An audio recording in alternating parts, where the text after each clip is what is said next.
Assalamualaikum warahmatullahi wabarakatuh. Kami dari kelompok 8 ingin mempresentasikan hasil diskusi kami tentang penyakit hemofilia untuk memenuhi tugas akhir semester mata kuliah metabolisme gizi mikro dengan dosen pengampu Dr. Prima Endang MSI. Saya Amanda Hafizah dengan NPM akhir 105 dan rekan saya Revita Nandika dengan NPM akhir 095. Lalu ada Sania Yolindini dengan NPM akhir 110. Lalu ada Naila Jadin dengan NPM akhir 116. Baik, langsung saja ke pengertian hemofilianya. Hemofilia adalah kelainan perdarahan herediter yang paling umum dan bersifat kongenital. Penyakit ini merupakan gangguan perdarahan langka yang diturunkan secara terkait kromosom X disebabkan oleh defisiensi atau disfungsi protein faktor pembekuan darah. Kekurangan faktor 8 menyebabkan hemofilia A, sedangkan kekurangan faktor 9 menyebabkan hemofilia B. Sementara itu, hemofilia C yang disebabkan oleh defisiensi faktor 11 lebih jarang terjadi. Hemofilia umumnya diturunkan melalui mutasi pada gen F8 atau F9, namun sekitar 30% kasus disebabkan oleh mutasi genetik baru atau spontan. Selanjutnya ada zat gizi yang diperlukannya. Yang pertama ada zat besi. Zat besi diperlukan untuk mencegah dan mengatasi anemia akibat perdarahan. Zat ini dapat diperoleh dari hati, daging merah, unggas, sayuran berdaun hijau, dan kacang-kacangan. Yang kedua, ada vitamin K. Vitamin K berfungsi penting dalam proses pembekuan darah. Makanan yang mengandung vitamin K meliputi bayam, brokoli, kale, dan kol. Lalu yang ketiga, ada vitamin C. Vitamin C membantu memperkuat dinding pembuluh darah dan meningkatkan penyerapan zat besi. Sumber vitamin C antara lain jeruk, kiwi, stroberi, tomat, paprika, dan juga bayam. Lalu selanjutnya zat gizi yang diperlukan itu ada kalsium. Kalsium ini berperan dalam menjaga kekuatan tulang dan mendukung proses pembekuan darah. Sumber kalsium ini meliputi susu dan produk olahannya. Lalu yang selanjutnya ada omega 3. Omega 3 ini membantu untuk mengurangi peradangan dan menjaga kesehatan pembuluh darah. Nutrisi ini dapat diperoleh dari ikan laut, contohnya itu seperti ada salmon dan juga tuna. Lalu selanjutnya ada cairan. Cairan juga penting untuk menjaga fungsi tubuh secara optimal dan mencegah dehidrasi. Penderita hemofilia ini disarankan untuk mengkonsumsi air putih dalam jumlah yang cukup setiap harinya. Lalu selanjutnya ada jenis bahan pangan. Yang pertama ada bayam. Per 100 gram ini mengandung 2,9 gram protein, 3,5 mg zat besi, 28 sampai 1 mg vitamin C, lalu 138 mg omega 3 dan 29,7 mg kalsium. Lalu selanjutnya ada brokoli.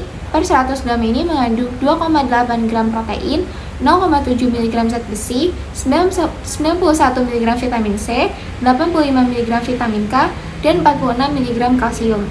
Selanjutnya ada kacang-kacangan. Dalam 100 gram ini mengandung protein 20-30 gram zat besi, lalu zat besi 2-10 mg, dan kalsium sekitar 20-60 mg.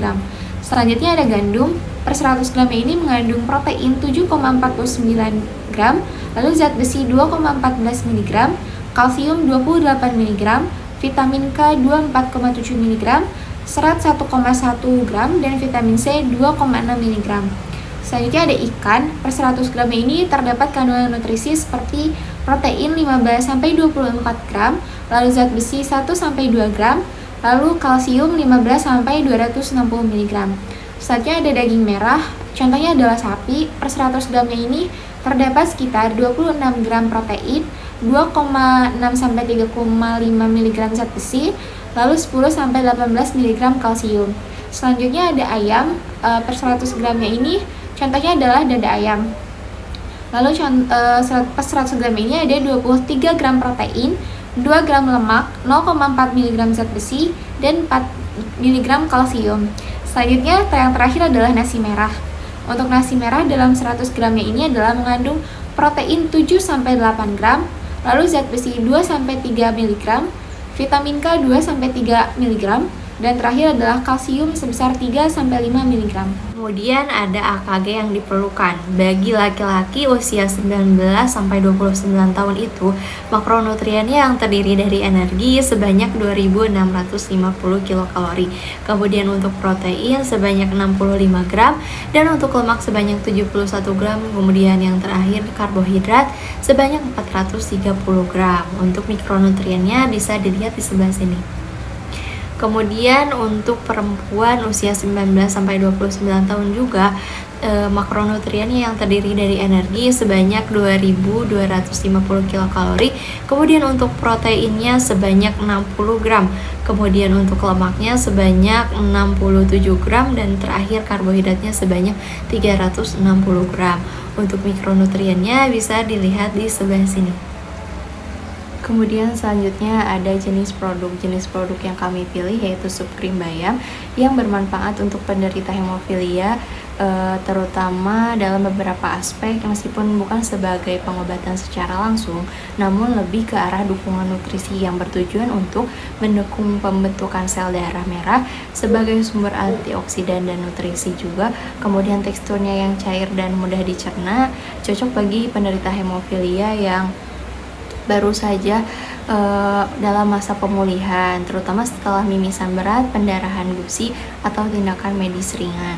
Untuk komposisi bahannya, yang pertama yaitu 1 sendok makan minyak kelapa sawit, 2 sendok makan mentega, 1 buah bawang merah besar dicincang, kemudian 2 bawang putih juga dicincang, 2 sendok makan tepung terigu, 1 pon atau 50 gram daun bayam, 2,5 sendok makan krim kental, kemudian 1 blok kaldu ayam atau kaldu sayuran, selanjutnya sejumput pala parut segar, kemudian garam merica halus, dan 1/4 potong keju permesan parut.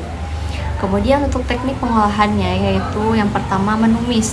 Minyak zaitun dan mentega dipanaskan, lalu bawang merah dan bawang putih ditumis hingga harum. Kemudian membuat roux, tepung ditambahkan dan diaduk hingga tercampur rata, kemudian dimasak sebentar untuk menghilangkan rasa tepung mentah. Kemudian yang ketiga, merebus dan mengentalkan. Bayam dimasukkan dan hingga layu, kemudian ditambahkan krim, kaldu bubuk, sup dimasak hingga mengental.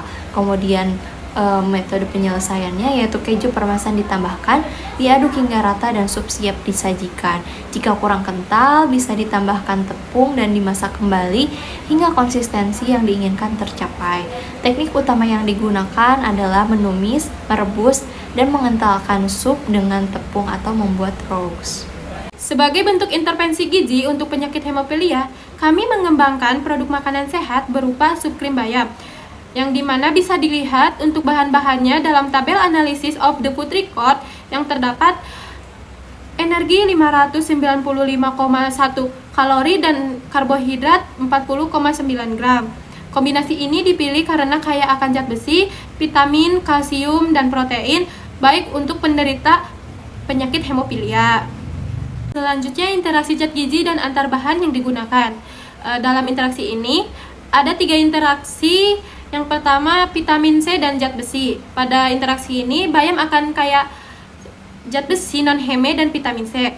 Non-heme merupakan bentuk zat besi yang tidak terikat pada molekul heme, seperti dalam hemoglobin dan mioglobin. Zat gizi non-heme umumnya berasal dari sumber nabati. Vitamin dalam bayam membantu meningkatkan penyerapan zat besi dalam tubuh. Untuk interaksi kedua, lemak dan vitamin larut lemak.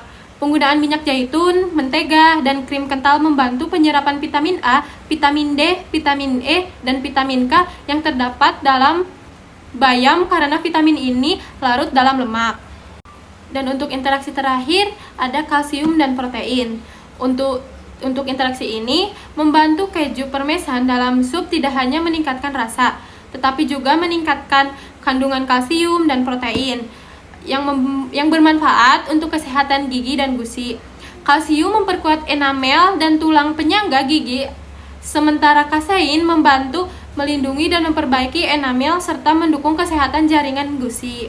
Sebagai penutup atau kesimpulan, hemofilia adalah kelainan perdarahan herediter yang paling umum, disebabkan oleh kekurangan faktor pembekuan darah. Penanganan ini tidak hanya melalui pengobatan medis, tetapi juga dengan pola makan sehat yang menunjang kesehatan penderita. Zat gizi seperti protein, zat besi, vitamin K, vitamin C, kalsium, omega 3, dan cairan sangat penting untuk mendukung pemulihan dan mencegah komplikasi. Sebagai salah satu contoh intervensi nutrisi, ditawarkan produk makanan sehat berupa sup krim bayam yang kaya zat besi, vitamin, dan kalsium. Sup ini menggunakan teknik pengolahan menumis, merebus, dan membuat raw dengan mempertimbangkan interaksi zat gizi antar bahan. Kombinasi bahan dalam sup krim bayam dirancang agar mendukung kebutuhan nutrisi penderita hemofilia. Meskipun terdapat interaksi yang dapat saling menguatkan maupun sedikit menghambat penyerapan nutrisi tertentu, dengan pemahaman yang tepat tentang kebutuhan nutrisi dan pemilihan bahan makanan yang sesuai kualitas hidup penderita hemofilia dapat ditingkatkan secara signifikan melalui asupan gizi harian dan seimbang aman. Untuk daftar pustaka yang kami gunakan bisa dilihat dari sini. Sekian presentasi dari kami. Mohon maaf bila ada kekurangan dan salah kata. Wassalamualaikum warahmatullahi wabarakatuh.